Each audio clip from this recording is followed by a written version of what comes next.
no filters, just powerful, unforgettable conversations about life, purpose, healing, and truth. Join the conversation, because your voice belongs here. Please like, share, and subscribe. Check out our YouTube channel at Having Courageous Conversations, or email us at yourshowyourvoice@gmail.com. Now, let's have a courageous conversation. The views and opinions of our guest and hosts do not necessarily reflect those of New Thought Media Network, or any organization we may be affiliated with. Here at New Thought Media Network, we welcome freedom of speech and courageous conversations. There are many topics that can be difficult to navigate. Challenging the status quo and engaging in lively debate is important to expanding our understanding of one another, and life in general. Creating a peaceful world doesn't happen because no one disagrees, it happens from a willingness to understanding one another. In our programming, we strive to expand consciousness and assist people in creating remarkable lives. Your comments are welcome at info@ntmedia.org.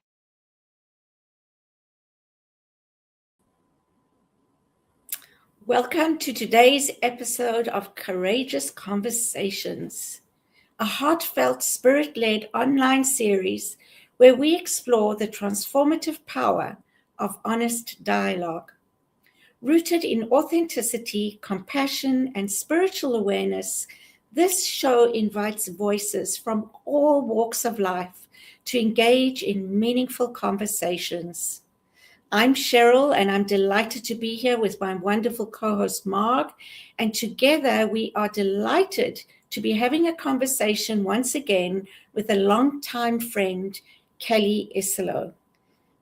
Marg, I'll let you introduce her.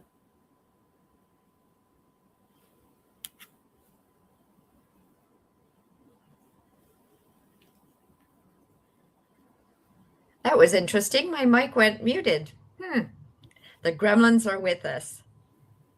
Welcome, Kelly. Welcome, Reverend Kelly. I see where this is going already.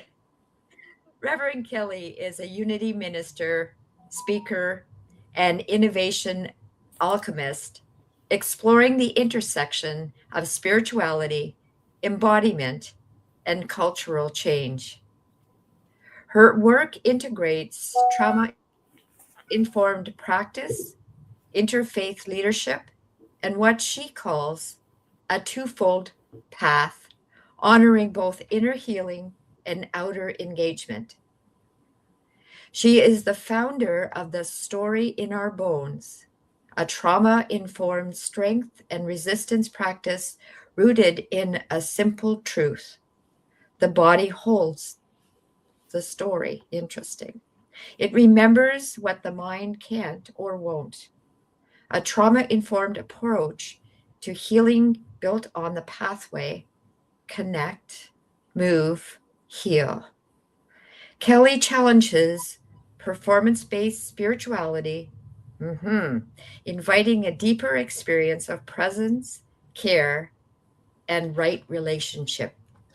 I'm always intrigued to hear what you have to say, Kelly. We don't always agree, but I just love the conversation. I must say, most of the time we agree, but... So wait, stop. Wait, what? We don't always agree? You never told me you have to speak up when you don't agree. Well, I will. Well, you haven't so far. Okay, well, yeah, but we just got started today. We'll just see where it goes today. It made it sound like you've disagreed in the past, but I didn't know. You didn't tell me. Oh, well, you know. You Canadians. If it comes to me, Kelly, I will. You Canadians. Well, you're so yeah, I can- kind. No. I can just see where this is going to go today between the two of you. Yeah. So Kelly, tell us a little bit about the topic today. Yeah. The Lost Gospel of Sufficiency? Yep. So the Lost Gospel of Sufficiency, the reason I call it that is that, so I'm, a lot of my focus will start with unity, but it's not, this is what I'm talking about is not unique to unity. But I'm going to start with unity because it's very easy to demonstrate the title. And so what I mean by that is that in unity, we have, for the most part, Myrtle Fillmore, co-founder Myrtle Fillmore, her practice, her theology, her beliefs, her, pick a word, were pretty much sidelined long ago and kind of moved into a devotional kind of space. Not, for multiple reasons. And one of them was that unity was very new, a very new movement. The way you get a movement going is you need to move fast and have things that are repeatable that you can share and, inform the masses quickly and have something that, moves you along. And that's Charles Fillmore, very systems oriented, right? The 12 powers, that's a system. Demonstration, law, manifestation, divine order, mind, idea, expression, all of that is system and cognitive. Myrtle Fillmore is focused on the body. And sufficiency is her language, is her theology, right? Whereas Charles Fillmore, really, it's prosperity. And prosperity in his thinking and his theology and his way of being was increase, right? Demonstration, manifestation, more, and abundance. Now, I want to be really clear. This is not for unity an either or. Unity has two theologies. They just don't know it. And they're not interchangeable. They're two very different theologies. So the Lost Gospel of Sufficiency I'm talking about Myrtle. She just got lost along the way. And sufficiency is another word for it is enoughness, which is not a quantity. It's a thought. It's a way of being, right? It's a felt experience. So you can think of sufficiency as, when there's something going on, there's a challenge in my life, whatever that is. And Myrtle Fillmore focuses on the body first. She focuses on care. She focuses on, being present to. She doesn't go to the mental yet. Do the caring, the tending to first. And the moment that you have this sense of, oh, I can breathe a little easier, or my body is sort of, it's not like everything's solved and everything's all better, but the moment the moment you're no longer bracing for impact, now you've entered the door of sufficiency. Now you've opened a door where the life that wants to emerge can emerge and unfold, from a very different place than just focusing on the cognitive. Because what happens is with the cognitive, there's denials, there's affirmations, think your way to a better life, 5 steps to whatever. She's not a 5 steps to or 7 steps. She's not a systems person. She doesn't believe in tithing. She practiced generosity. I even have read letters where she sent the money back. Whoever sent it, she sent it back, telling them, I believe you need this more than we do. Wow. So the Lost Gospel of Sufficiency is a way, kind of annoying or disruptive way of telling people Myrtle got forgotten, like the theology of Myrtle. So what I'm doing is making her front and center, because it's been very Charles leaning for 100 plus years. Mm-hmm. And we have long passed place. You need them both. You need to be caring and tending to before you move into the mental, because otherwise it's like rearranging the deck furniture on the Titanic. You're wanting to have somebody cleanse their thoughts, and when their body is dysregulated, you're wanting them to just think this, or here's a denial, here's an affirmation, without tending to the source, which is held in here. The caring and the compassion that goes with it beforehand. Yes. So that people can hear. That the body, because the body's in alarm.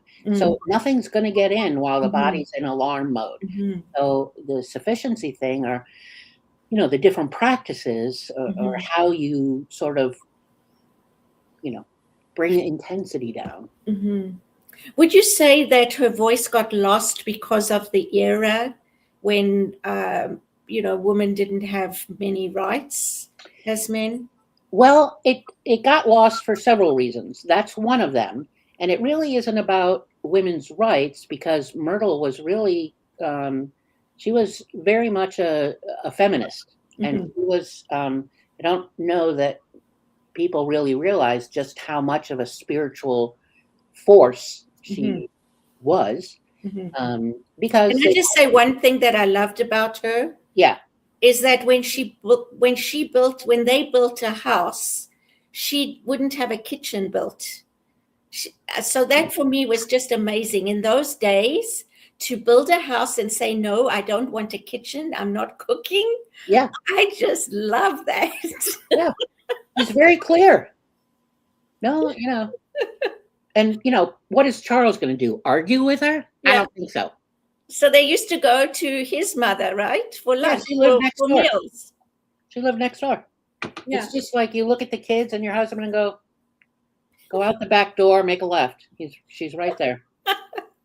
I love that. I know. It's interesting what you're saying, Kelly. I can relate to it in a different way. Like, I know spirituality is connected to everything we do.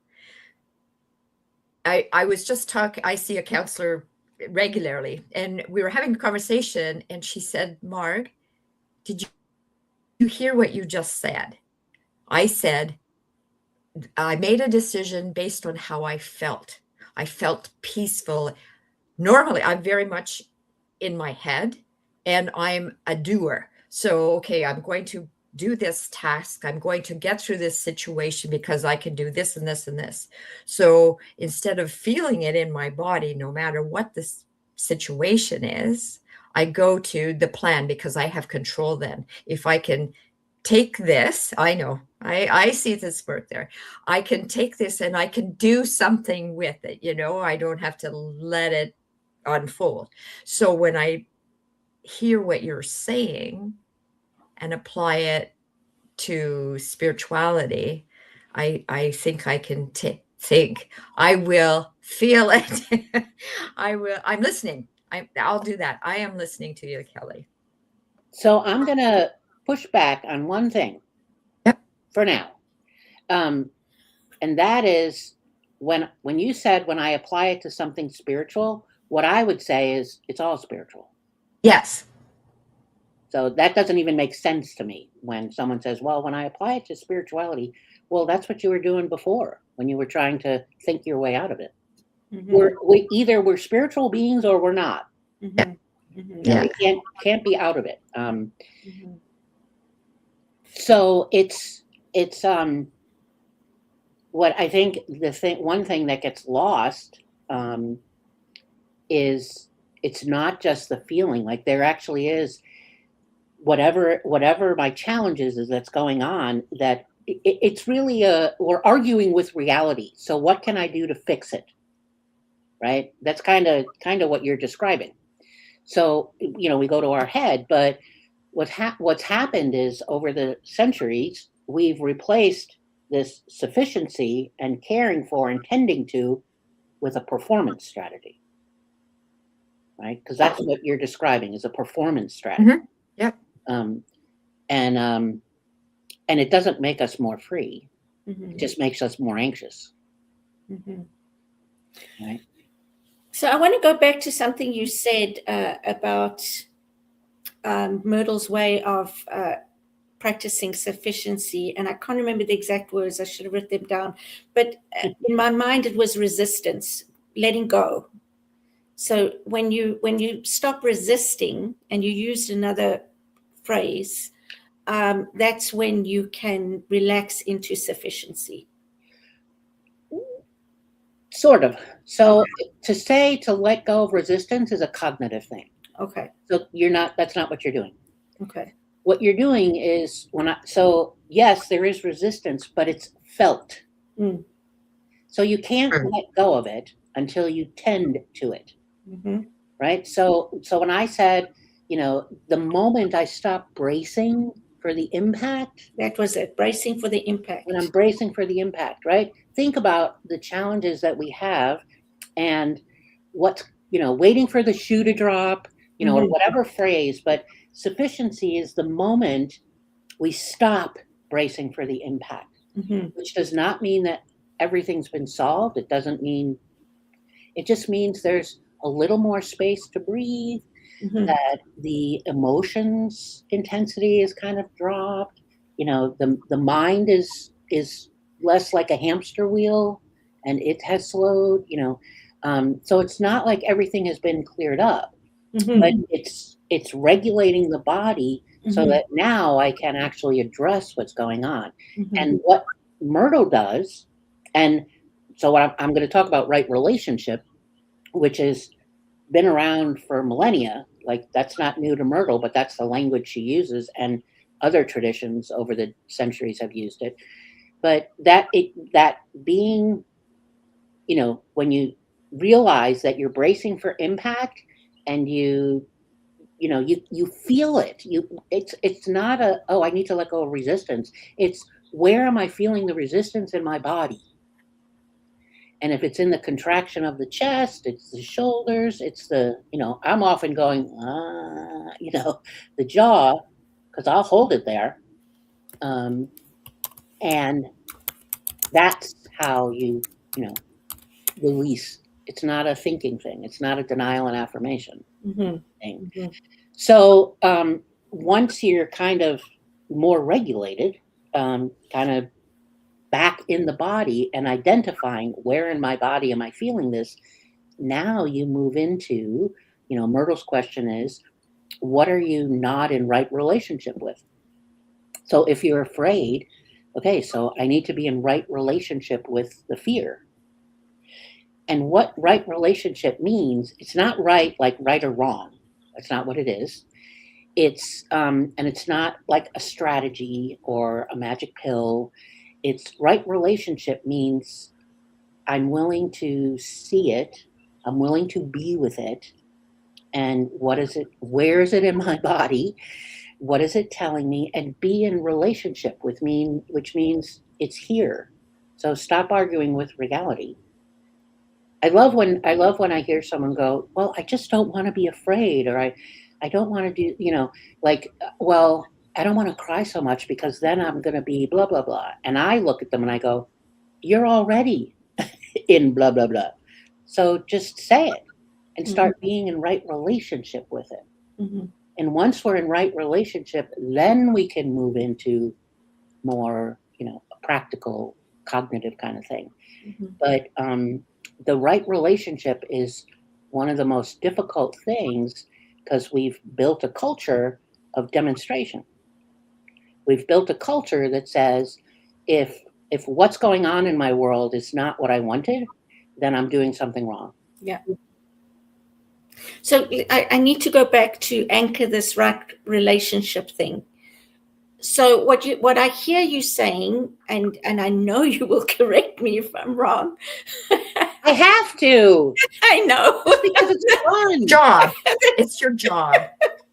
Anyway, is so really acknowledging, first of all, becoming aware of what you're feeling in your body, and then acknowledging where it's coming from. Is this an anxiety or fear, or what is the feeling behind it?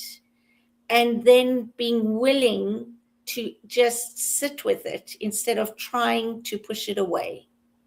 Yeah. It's not a right relationship is not a moral demand. It's not a rigid spiritual rule. It's just a lived experience of some harmony. And harmony doesn't mean that there aren't any little bumps, right?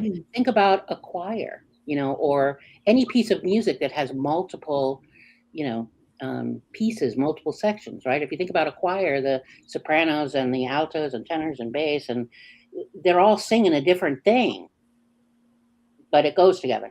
Yeah. So that's what you're saying. allows you to stop bracing for the impact. Yeah. And then to be able to carry on with whatever you need to do. Right. So the right relationship is one of the most difficult things about it to learn, is that so far I have said nothing about God, because this has nothing to do with God, in quotations.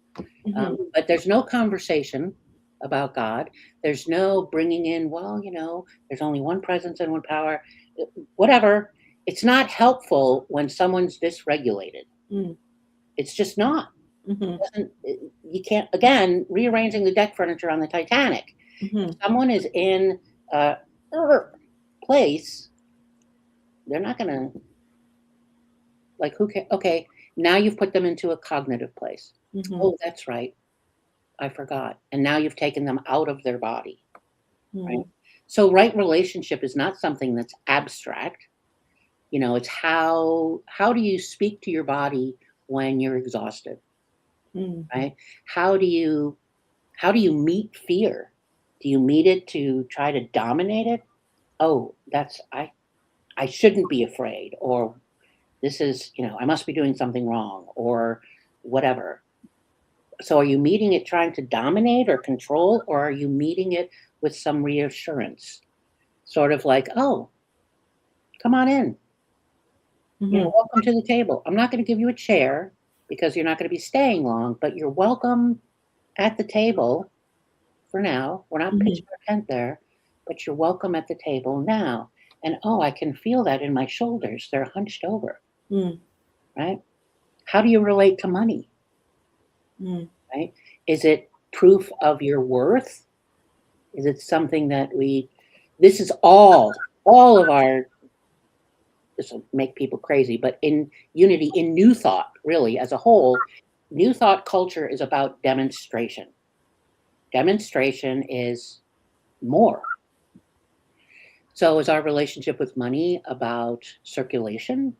Or is it about our worth, or, manifesting? That's one of the things that made me crazy about the movie The Secret. Like, oh my God. It was just stand there in front of the necklace you love and it'll just appear. I'm like, oh God. Not helping, right? Yeah. Okay, so a few minutes ago you said, okay, notice that I haven't said anything about God. Yeah, and I saw your face. But, so isn't everything God? If for you it is. Well, that's not what I said. That's what, that's what we're all told? It's all God? What unity teaches. Yeah, it depends who your teachers are. Some people are told that. I'm just poking the bear here. Yeah, I got it. And there's no bear, because you get to believe what you want to believe. And for me, God is principle, right? That's everywhere present. But I don't use it until I've regulated myself.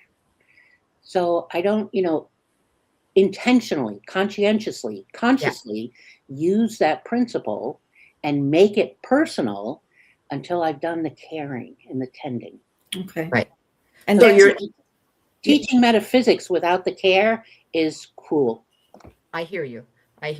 And so you're not saying that the presence isn't there within this dialogue with the situation and your body.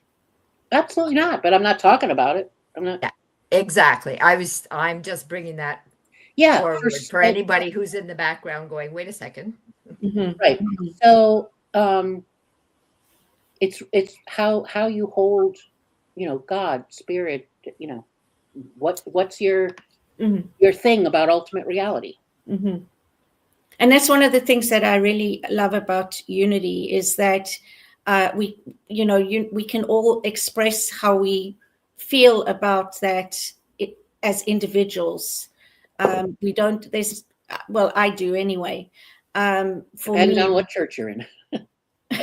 Yeah, but okay, so that's probably true, because it also depends on the minister, the spiritual leader, and where they're coming from when they're doing, delivering services in a certain ministry. And the person beside you.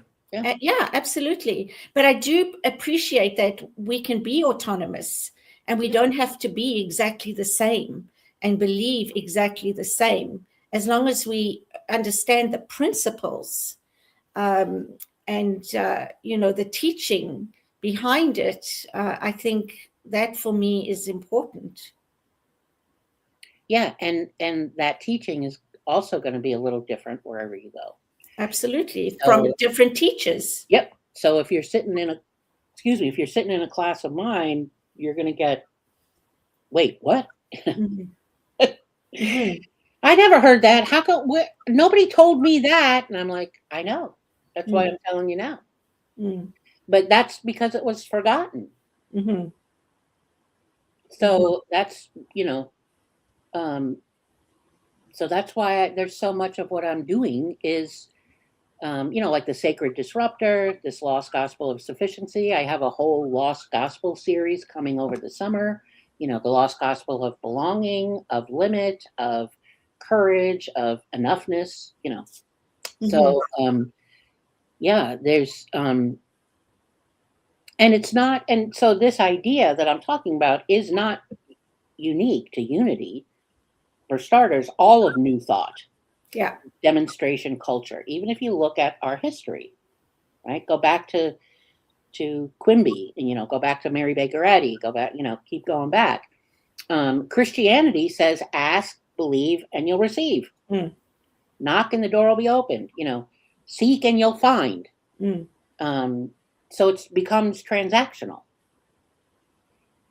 Self-help world. So now it's, there's lots of people, like, I think there should be a self-help burning festival, self-help book burning. People, it's like $14 billion a year on self-help stuff, books, workshops, webinars, whatever, which I'm not opposed to self-help, but we are addicted to it. And it's this obsession over optimizing. And what do we do? What are we saying to ourselves when we are continuously looking for self-help? You're broken. Mm-hmm. Okay, so before we go to commercial, two things. Kelly, would you write a self-help book for those who are addicted to self-help? No, but I'll post or do some memes periodically. And when we come back, if you could tell us about the story of our bones. That's what I was looking at a few minutes ago. The story in our bones? Yeah. Yeah. So I think when we come back, I would love to hear about that. Okay. And I don't know if it's a book or if it's a course that you teach. So it's my work. It's your work. Website, thestoryinourbones.com. Okay, so don't go away. It's time for us to take a quick break. Yes, and we will be right back with Kelly, starting with the story of our bones. And now I'm intrigued. Story in our bones. The story in our bones. In our bones. My bad. Bones. Okay. Love that. So as soon as we come back, we're going to go into the story in our bones. See you in a moment. Having Courageous Conversations is proudly sponsored by Unity Kitchener. We are a welcoming spiritual community where open dialogue, personal growth, and authentic connection are encouraged. Join us Sundays at 10:30 a.m. Eastern for inspiration, reflection, and meaningful conversation. Learn more at unitykitchener.org. Unity Kitchener, a positive path for spiritual living.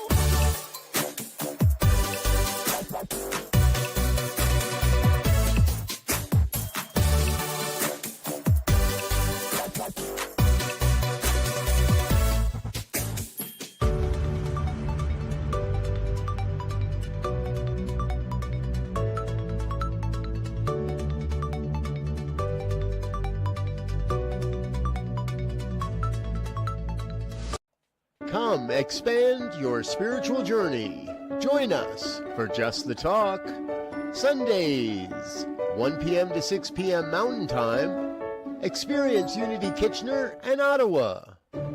Center for Spiritual Living Midtown, Center for Spiritual Living Denver, Unity of Garden Park, New Thought Philadelphia, the Sunshine Cathedral, Unity of Savannah, and the Ohm Center for Spiritual Living.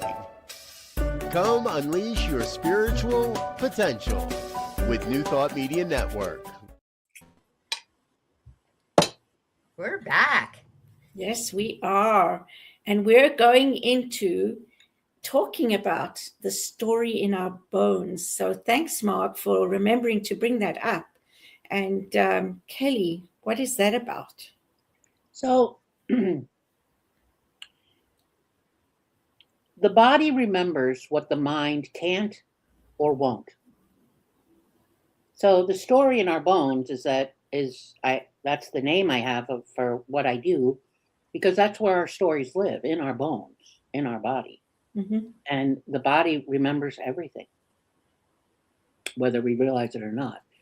So it's trauma-informed healing work. Mm-hmm. And there's a lot of different ways to come at it. And I got lots of different certifications. But it's this kind of model of connect, then move, then heal. So it's really about, strength and resistance, training, for lack of a better word. Mm-hmm. Because as you do some of that work, you'd be amazed what comes out. You'd be amazed what gets released. You'd be amazed what's been hanging around forever, inside. Whether I'm working individually with someone or a group, there's always there's always movement involved. Mm-hmm. It's trauma-informed somatic healing. That's for every single body, not just everybody, but every body. Mm-hmm. So there's strength practices, somatic healing, contemplative movement. It's not about fitness or performance. It's the resilience, the restoration. That's where the sufficiency is. That's where it's about restoration. Mm. So in one model, in one theology, like Charles, it's about demonstration and manifestation. For Myrtle, it's restoration. Mm-hmm. Okay. And yeah, give us an example of what you're talking about. Say that again? An example. Sure. So someone comes to see me and so everybody has trauma, right? It's the buzzword for years now. It's a Greek word that just means wound. And so we're all carrying them. Most of my focus is on women 50 and over, because we're the ones that have been, especially Black women, have been holding, have been the most wounded and holding everything up. So someone, would come to me because they know often they get referred from a physical therapist, if the physical therapist knows what I do. Mm-hmm. So, come because something's amiss. Basically it kind of starts up here. You want more confidence, more balance, more strength, more, I'm 52, but I feel like I'm 70, right? And that, you ever hear that term, I'm too young to be old and too old to be young. But women, so that's generally the starting point. So then I just, there's always an assessment. So a woman comes to me because she's tired, she's exhausted. I used to be able to not have a problem going up and down the stairs. Mm-hmm. I used to be able to get up out of a chair without an issue, and she's 55. And so it's that is a result of the stories, the histories that are still living in the body. but the mind doesn't remember, right? It either can't or won't, because some people have huge trauma, from eons ago. So where I start with someone like that is just some very simple things, like learning how to get up out of a chair without using your hands or armrest. You would be amazed how many people cannot. So that's a starting point. And what happens from just learning how to do that, which doesn't necessarily take a long time, but you practice, is if you think about it for a minute, imagine the impact on what you think, impact on what you think about your body, right? Impact on how you physically feel, impact on your level of confidence, impact on, okay, I think it's okay for me to take up the space that I take up, right? So it's, the first thing is, when I said connect, is we're going to connect with breath, you're going to connect with the body. I'm always going to say in any conversation, where do you feel it in your body? You want to honor somebody's limits, but you're building trust with the body, which is what sufficiency is about, and relationship. When we trust the body, then we can move into some of the mental things. So she, it begins with that, maybe just standing up from a chair without trouble, without, there still might be some creaking. I joke about it. It sounds like, one of those glow sticks that you kind of, that's what I sound like when I stand up. But then move it into, okay, now do that holding a gallon of milk, kind of against your chest. So now we're into resistance and strength, even more so. Now it's, and there's different, and walking. Get anyone to walk where it's like, one foot in front of another. They give them 2 steps and they're like, oh, well, it's a balance thing. Because as we grow older, we lose the fluid in our ears. So I have to kind of pay attention. But it's also, and so there's this movement to build the resilience, to build the strength, the confidence, and contemplative practices, which is, pausing at places, closing the eyes, maybe, if they feel safe. What is it what's going on inside and where? And then slowly we start to connect something to the original wound, right? I know, and so that's what, what the woman will do is like, oh, she's like one woman, for instance, finally connected it to, growing up, you sat and you be still and you be quiet, as a young girl, and also when you're bad, you're sent to sit in the corner, facing the corner. Well, it was this sitting to be good. So you don't, and to stand up in her family was like a sign of strength, of, resisting the grown up, right? Of disobeying. It's not true, but that's the system she was in. Yeah. So you're saying, sorry, I just, Mark, I'll just say this and then go over to you. By actually working on the body, loosening the body, you loosen the memories. Yeah, and I'm not sure if it's quite loosening the body as much as strengthening it. Okay. But you'll loosen some things, yeah. Yeah. Okay. But it's more about your awakening resilience, and so you're like, and you feel more freedom in the body, and you're like, wait, I can do this. I can get through that. Yeah. Okay. Got it. Mark. Well, first I was going to say I was never in the corner because, there was never any cause for that. Well, I wish I could get on board with you, but I had one with my name on it, like they put a sign on it. My brother that I used to drag into trouble with me would actually, he would disagree with me. Anyway, Kelly, so you are a Unity minister, and so it's interesting that you would choose, like, body work and like what brought you to this area? What inspired? Did you discover this through your own transformation of some kind? Well, there's several sort of doorways.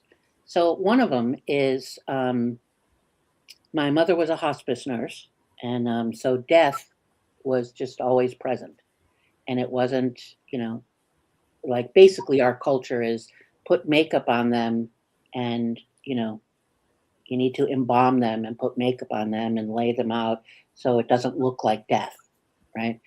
And that's just not real, and that's not the world I grew up in.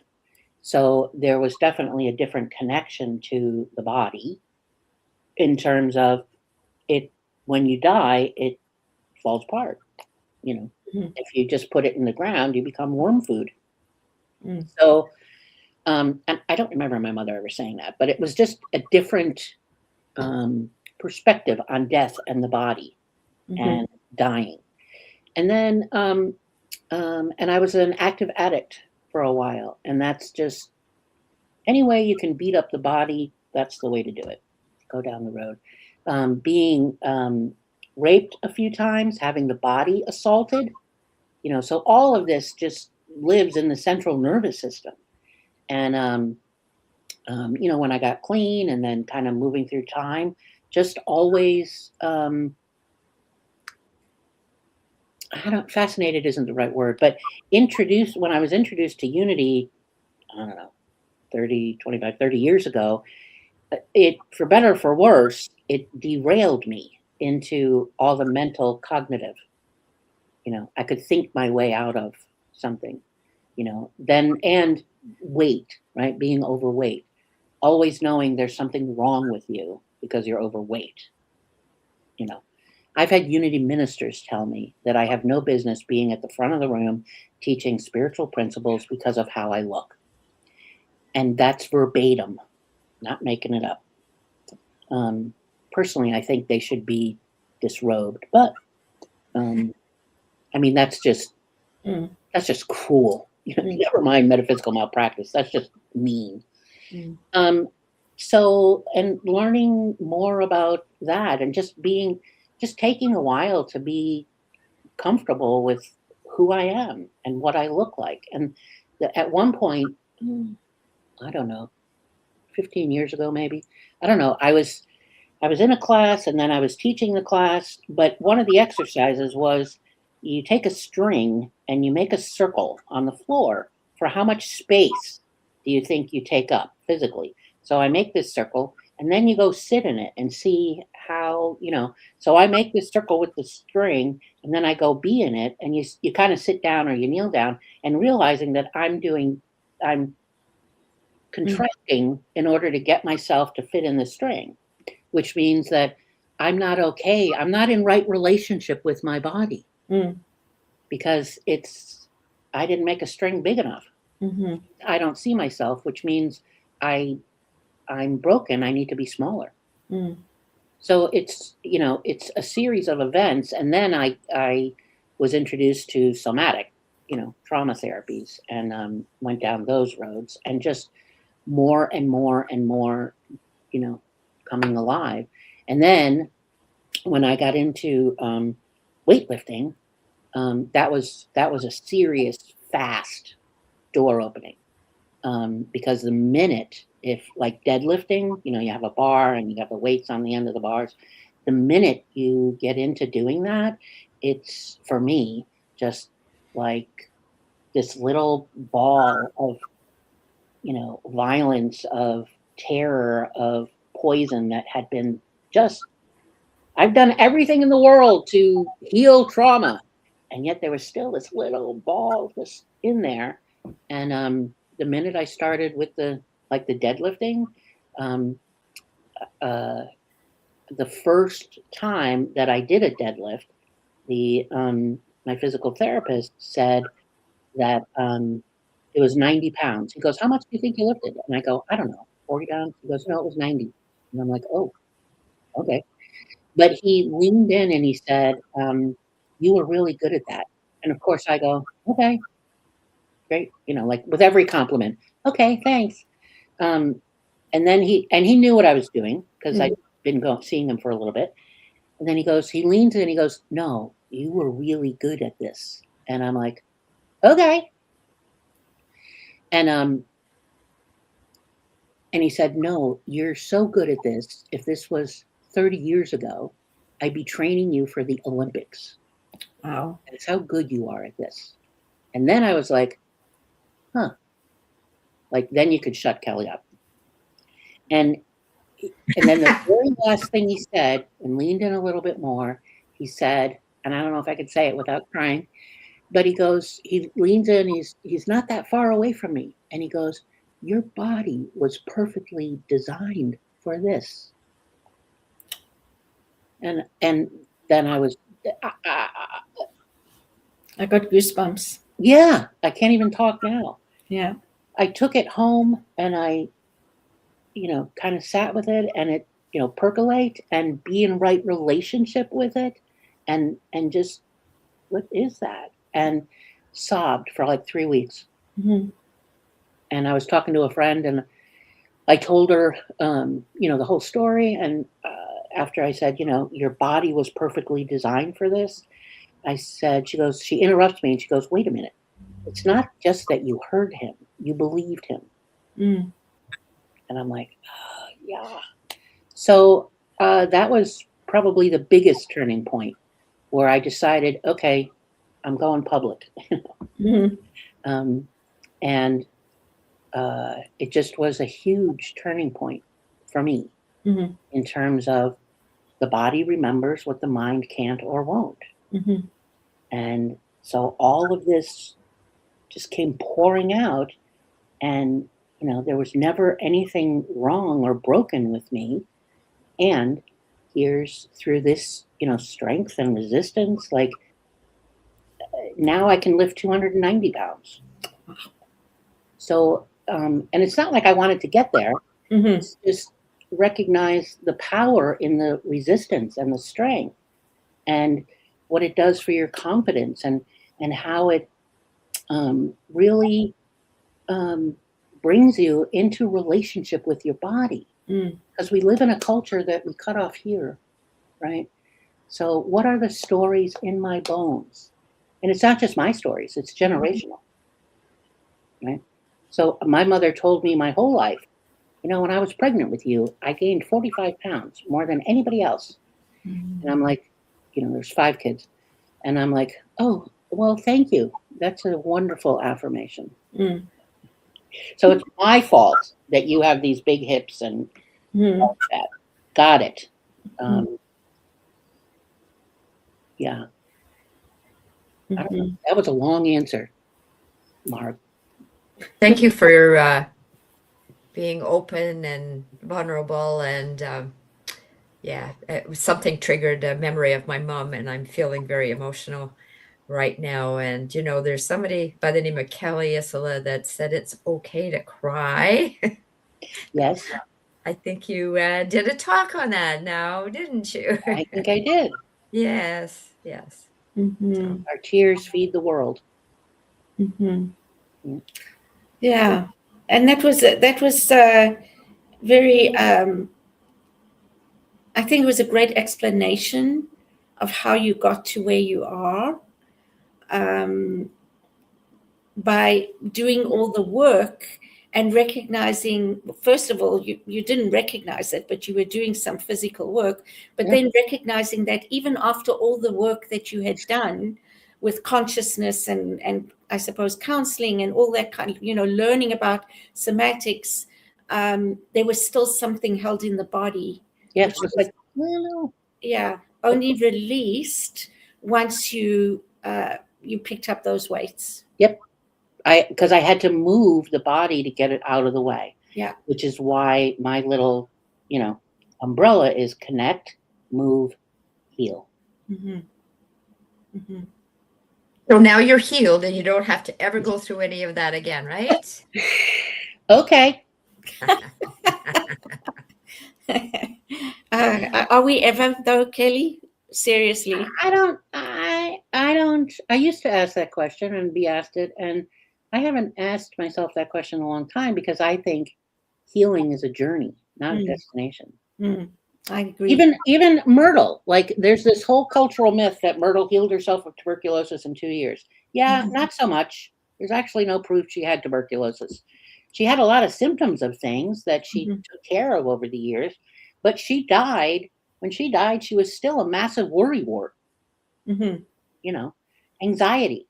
So it's not a destination for me. It's ongoing. And she talks about there's no time, right? There's not a time limit, which is we get stuck in that with the demonstration, manifestation, law, do these 5 steps. Like it's the answer is supposed to show up in some time period that we just make up. You know, I don't think Charles ever picked a time frame. And if it doesn't show up, well, then keep doing it. You're not, you know, something's amiss. And not very nonlinear. She was nonlinear. It was very nonlinear. And there's no time. There's such a thing as, you know, what she might call partial healing, which you can define that anyway. But it's not this here and then here. Yeah, do these steps and then you'll get to this place. Yeah. And I think I've heard you say that she also lived it. She was living her belief system. Yeah. Yeah, if you read her letters,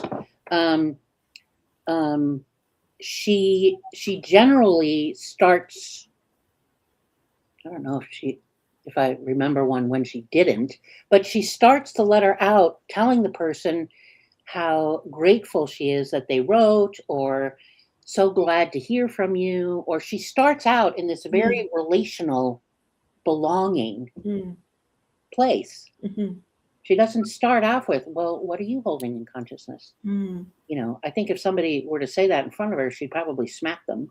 But it's not, this is why she didn't disagree with necessarily what Charles was saying or doing. It just was not her theology. There's and they weren't saying the same things differently. They were saying different things.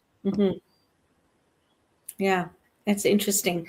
Saying different things, believing that it comes to the same outcome. Not necessarily. Okay. She was not. Outcome is Charles. Okay. Yeah. Have you heard that before? Yes. Like the other night? Yeah, outcome is Charles, for sure. Yeah. Yeah. Okay. So what I'm hearing you say, it's not about the outcome, it's about the being, like right here, right now. Yep. Yeah. You don't have to be over there. No, it's about being in the moment. Being in right relationship. Yeah. Right? Finding that, oh my God, I'm not bracing for the impact anymore. Kelly, I think you got to write a book on that. You know how many people tell me this? No, first the self-help about self-help. That's first. Yeah. Well, it's self-obsessed, really. And even the wellness industry is just very toxic. It's like, how do I like yoga even, and there's so many things in the wellness industry that are just again about trying to get somewhere or get it right, or this is broken, so you need to do that. Look at how many commercials do you see for prescription drugs? My goodness. Right? And all the side effects. Yes. I timed a commercial. This was a couple of months ago, but a commercial came up and I'm like, you know what? I want to see how much time they spend on the actual pharmaceutical and how much time gets spent on, side effects and the other, see, and it was like 25%, 75%. And I'm like, oh. Yeah, it's crazy. And how many times that same ad comes up in one program? It's just like, boom, boom, boom. You just, yeah. And well, we are coming up to the end of the show, and this has been a wonderful conversation.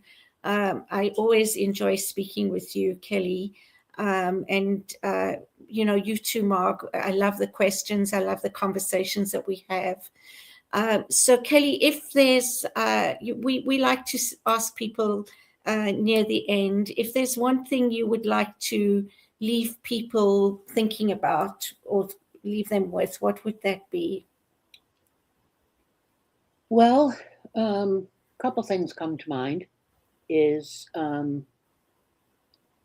know that this is universal, right? It's not unique to Unity or New Thought, but we stopped asking, am I okay? And we started asking, am I getting results? I want us to go back to, am I okay? Am I okay? Yeah. And we've taught people how to master their thoughts before even learning how to feel safe in their bodies, before learning how to trust the body. Yeah. That's what this is learning to trust the body. Those are great things to leave people with, because I think that's what ultimately causes illness. Yeah. Is going straight to the head and not to the body, and suppressing things. So thank you for that. Mark, is there anything you would like to share?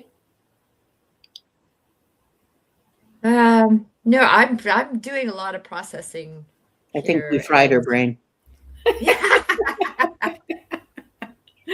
That already happened, Kelly. Yeah. Just you're reaffirming what I've been working on and looking to go first to the feeling and then to the acting. So yeah, and first go to the sense, like we have a sensing nature, which is the body. Go there first. Then if you want to start feeling nature, right? Like naming feelings, but do sensing first. Yes. Thank you. Yeah, going back to trusting yourself, trusting what comes up in you. Trust your body. Yeah, I love that. That's great. And I think for me, I love going deeper into these conversations because I'm curious, and I learn so much. Even, when we think we know something, I realize we know nothing. So I appreciate that. And I invite everybody who's here, whether watching it live or watching it at some other time, to be more curious and open yourself up to going deeper. So thank you so much, Kelly. You're welcome. It's been wonderful having you once again, and I'm sure we will again too. Okay.